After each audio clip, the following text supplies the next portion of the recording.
दोस्तों, आप सभी का स्वागत है हमारे YouTube चैनल के ज्ञान गंगा ओरिजिनल में। दोस्तों, आज हम पढ़ने वाले हैं संज्ञा। संज्ञा किसी भी व्यक्ति, वस्तु, स्थान या भाव आदि के नाम को संज्ञा कहते हैं। कहने का मतलब है दोस्तों, किसी भी व्यक्ति, वस्तु, स्थान मतलब कोई भी जगह हो या आदमी हो या कोई भी सामान हो या वस्तु हो, तो भाव आदि के नाम को मतलब मान लीजिए किसी व्यक्ति का नाम होता है, किसी वस्तु का नाम होता है, किसी स्थान का नाम होता है। मतलब कहने का मतलब है दोस्तों की संज्ञा किसी भी व्यक्ति, वस्तु, स्थान या भाव आदि के नाम को संज्ञा कहते हैं। मतलब किसी भी व्यक्ति या किसी भी सामान या वस्तु या किसी भी स्थान के नाम को संज्ञा कहते हैं। देखिए, किसी भी नाम को संज्ञा कहते हैं, चाहे वो स्थान का हो या वस्तु की हो या किसी व्यक्ति का नाम हो। तो दोस्तों, संज्ञा 5 प्रकार की होती हैं। पहला होता है दोस्तों जातिवाचक संज्ञा। अब हम देखने वाले हैं जातिवाचक संज्ञा। देखिए दोस्तों, जातिवाचक संज्ञा जिस संज्ञा से किसी प्राणी या वस्तु की संपूर्ण जाति का बोध होता है उसे जातिवाचक संज्ञा कहते हैं। कहने का अर्थ है दोस्तों कि जिस संज्ञा से किसी प्राणी या वस्तु की संपूर्ण जाति का बोध हो। कहने का मतलब है कि मान लीजिए किसान, यहाँ उदाहरण में दिया है किसान, मतलब किसान कह देने से किसी पर्सनल वन एक आदमी को नहीं कह रहे हैं आप, मतलब कि जिस संज्ञा से देखिए किसी प्राणी या वस्तु के संपूर्ण जाति, मतलब सभी, किसान कहने से इंडिया के हों, विदेश के हों, कहीं भी हों, तो किसान कह देने से सभी लोग आ जाएंगे उसमें कि किसान हैं। तो वही कह रहा है दोस्तों कि जिस संज्ञा से किसी प्राणी या वस्तु या संपूर्ण जाति का बोध हो उसे जातिवाचक संज्ञा कहते हैं। जैसे गाय, भैंस, किसान। तो दोस्तों, आपको अब समझ में आ गया होगा कि जातिवाचक संज्ञा किसे कहते हैं।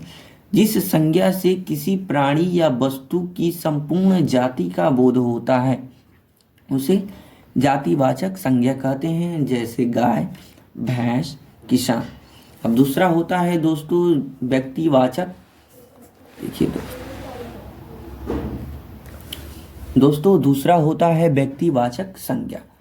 जिस संज्ञा से किसी एक विशेष व्यक्ति, वस्तु या स्थान का बोध हो उसे व्यक्तिवाचक संज्ञा कहते हैं।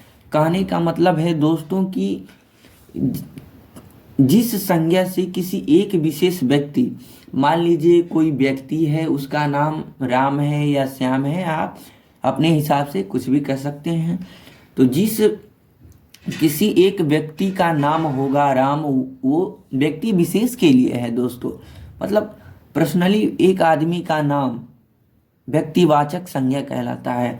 जैसे राम, या कोई शहर का नाम हो पटना, बलिया या कुछ भी, तो वही कह रहा है दोस्तों कि व्यक्तिवाचक संज्ञा जिस संज्ञा से किसी एक विशेष व्यक्ति, वस्तु या स्थान के नाम का बोध हो उसे व्यक्तिवाचक संज्ञा कहते हैं। जैसे राम, पटना। तो दोस्तों, आपको समझ में आ गया होगा कि व्यक्तिवाचक संज्ञा किसे कहते हैं। जिस संज्ञा से किसी एक व्यक्ति विशेष या वस्तु या स्थान के नाम का बोध हो उसे व्यक्तिवाचक संज्ञा कहते हैं। जैसे राम और पटना, या आप कुछ भी लिख सकते हैं दोस्तों, लखनऊ, गुजरात, अहमदाबाद, आप कुछ भी लिख सकते हैं। मतलब कहने का मतलब है दोस्तों कि जिस संज्ञा से किसी एक विशेष व्यक्ति, वस्तु या स्थान के नाम का बोध हो उसे व्यक्तिवाचक संज्ञा कहते हैं। जैसे राम, पटना, लखनऊ, गुजरात, अहमदाबाद, कुछ भी दोस्तों आदि। तीसरा होता है दोस्तों भाववाचक संज्ञा। जिस संज्ञा को देखा या छुआ नहीं जा सकता, केवल महसूस किया जा सकता है उसे भाववाचक संज्ञा कहते हैं। जैसे दोस्तों, कहने का अर्थ यह है कि ऐसी मतलब हो जिस संज्ञा को देखा या छुआ नहीं जा सकता। मतलब कहने का मतलब है दोस्तों कि किसी भी वस्तु या कोई भी चीज हो जिसे छुआ या देखा नहीं जा सकता, परंतु उसे महसूस किया जा सकता है। जैसे आप कभी आम खाए होंगे तो वो महसूस आपको होता होगा कि आम खट्टा है, या पका हुआ आम खाएंगे तो वो लगेगा कि आपको मीठा है। तो वही कहने का अर्थ है दोस्तों कि जिसे हम छू या देख नहीं सकते हैं परंतु जिस उसको हम महसूस कर सकते हैं उसे ही भाववाचक संज्ञा कहते हैं। वही जैसे मीठा या खट्टा, वही कहने का अर्थ है दोस्तों कि जिस संज्ञा को देखा या छुआ नहीं जा सकता, केवल महसूस किया जा सकता है, उसे भाववाचक संज्ञा कहते हैं। जैसे मीठा, खट्टा आदि। जिस संज्ञा से किसी व्यक्ति या वस्तु के गुण अथवा धर्म का बोध होता है उसे भी भाववाचक संज्ञा कहते हैं। जैसे दोस्तों, जिस संज्ञा से किसी व्यक्ति या वस्तु के गुण, मतलब गुण कहने का मतलब है दोस्तों कि जैसे आगे हमने पढ़ा था अभी खट्टा और मीठा, मतलब आम खाने पर ही ना पता चलेगा कि वह खट्टा है या मीठा है या कुछ भी। तो जिस संज्ञा से किसी व्यक्ति या वस्तु के गुण अथवा धर्म का बोध होता है उसे भाववाचक संज्ञा कहते हैं। दोस्तों चौथा होता है समूहवाचक संज्ञा। जिस संज्ञा से किसी समूह का बोध होता है उसे समूहवाचक संज्ञा कहते हैं। कहने का मतलब होता है दोस्तों कि किसी भी संज्ञा, एक ऐसी संज्ञा जिसे किसी एक समूह का बोध होता है, जैसे सभा, मेला, सेना या कुछ भी।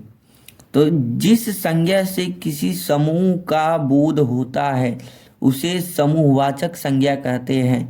जैसे मान लीजिए कहीं मेला लगा है तो मेले में एक तो आदमी रहेगा नहीं, मतलब समूह का अर्थ है दोस्तों कि जहाँ एक से ज़्यादा लोग हों।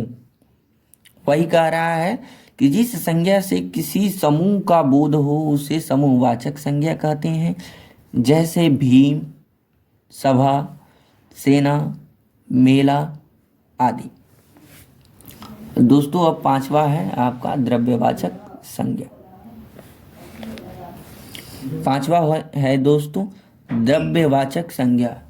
जिस संज्ञा से किसी ऐसे वस्तु या बोध होता है जिसे मापा या तौला जा सकता है उसे द्रव्यवाचक संज्ञा कहते हैं। जैसे तेल, चीनी, सेना, चांदी इत्यादि। दोस्तों अब नेक्स्ट है द्रव्यवाचक संज्ञा। जिस संज्ञा से किसी ऐसे वस्तु का बोध होता है जिसे मापा या तौला नहीं जा सकता उसे द्रव्यवाचक संज्ञा कहते हैं। सॉरी दोस्तों, जिसे मापा या तौला जा सकता है उसे द्रव्यवाचक संज्ञा कहते हैं। कहने का अर्थ है जो दोस्तों कि ऐसी संज्ञा जिससे ऐसे वस्तु का बोध होता है जिसे मापा या तौला जा सकता है उसे द्रव्यवाचक संज्ञा कहते हैं। कहने का अर्थ है कि कोई ऐसी वस्तु हो जिसे मापा या तौला जा सकता है उसे ही द्रव्यवाचक संज्ञा कहते हैं। जैसे तेल, चीनी, सोना, चांदी इत्यादि। अगर आपको हमारे चैनल का वीडियो पसंद आया हो या इस वीडियो में आपको अच्छा लगा हो तो हमारे चैनल को लाइक करें, शेयर करें एंड सब्सक्राइब करें। धन्यवाद। जय हिंद, जय श्री राम। और ऐसे ही वीडियो देखने के लिए हमसे जुड़े रहें। धन्यवाद।